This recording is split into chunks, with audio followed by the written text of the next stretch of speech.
Hello friends, chemistry sample 4 নিয়ে চলে এসেছে আজকে। তো ফার্স্ট ক্যাটাগরি 1, চলো শুরু করা যাক। কি বলেছে দেখো, নিম্নলিখিত যৌগগুলির মধ্যে সর্বনিম্ন ক্ষার ধর্মসম্পন্ন যৌগটি হলো, option D is the right answer. সর্বাধিক শক্তিশালী নিউক্লিওফাইল কোনটি? Option D is the right answer. তারপর দেখো একটা যৌগ দিয়েছে এবং কি বলেছে, বিক্রিয়ায় মুখ্য যৌগটি হলো, মানে এই দুটোর বিক্রিয়ায় করে কি মানে মুখ্য যৌগটা কি উৎপন্ন হবে, আমাদের অপশন বি হয়ে যাবে রাইট অ্যান্সার। তারপর কি বলেছে, কোন যৌগটির সঙ্গে Ac2O ও গাঢ় H2SO4 এর বিক্রিয়ায় অ্যাসপিরিন উৎপন্ন হয়? Option B is the right answer. তারপর কি বলছে দেখো 5 নাম্বার, আবার এখানে দেখো একটা বিক্রিয়ার দিয়েছেন যে এখানে একটা বিক্রিয়া সম্পন্ন হচ্ছে, তো জেড মানে লাস্টে যেটা উৎপন্ন হয়েছে জেড, তো আমাদের বলেছে জেড হলো কি হবে, P2 ব্রোমো অ্যানিলিন।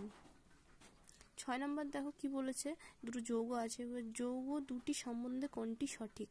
এ ও বি অ্যানানসিওমাস। তারপর আবার একটা দিয়েছে দেখো, O2+ থেকে O2+ পদ্ধতিতে ইলেকট্রন অপসারিত হয় অ্যান্টি বন্ডিং পাই উপকক্ষ থেকে।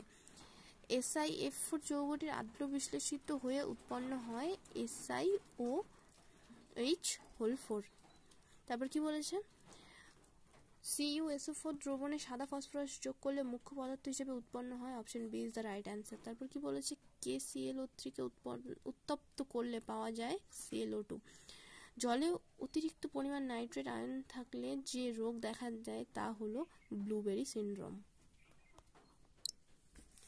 তারপর কি বলছে, এফি এর দেহকেন্দ্রিক বিসিসি ক্যালাস একক কোষের বাহুর দৈর্ঘ্য এত এফি এর ঘনত্ব এত গ্রাম পার সেন্টিমিটার কিউ হলে 28 গ্রাম এফিতে কণা সংখ্যা হবে, option D is the right answer. কোন তেজস্ক্রিয় বিক্রিয়ায় আইসোটোপ উৎপন্ন হবে?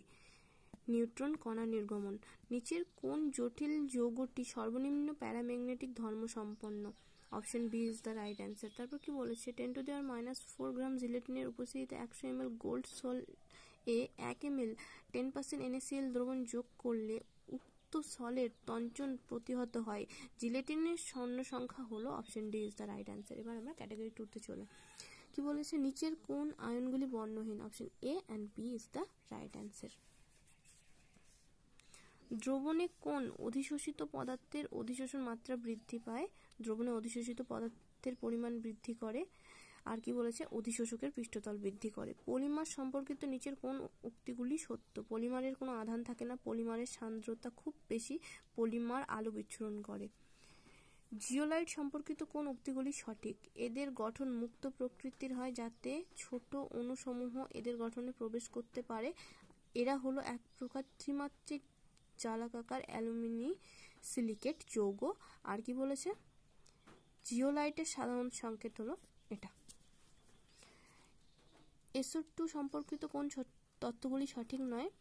SO2 আম্লিক মাধ্যমে সর্বাধিক বিজারণ ধর্ম দেখায়, এটা একটা। আর একটা কি, SO2 জারণ প্রক্রিয়ার মাধ্যমে রঙিন বস্তুকে বিরঞ্জিত করে থাকে, মানে রঙিন বস্তুকে কি করে, ওর রংটা বর্ণযুক্ত বস্তুর রং বর্ণহীন করে দেয়।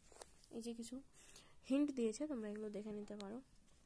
আচ্ছা, আমরা যেহেতু মানে আমাদের কয়েকদিন পরে এক্সাম, তোমরা প্রত্যেককে জানো, তো দ্যাটস ওয়াই আমি শুধু কোশ্চিন অ্যান্সার সলভ করাচ্ছি। এখন অ্যাকচুয়ালি এটাই করা উচিত যে বুক এনে বুক সলভ করা উচিত, নাকি এখন এত ডিসক্রিপটিভ ভিডিওতে যাওয়া উচিত না। তো দেখো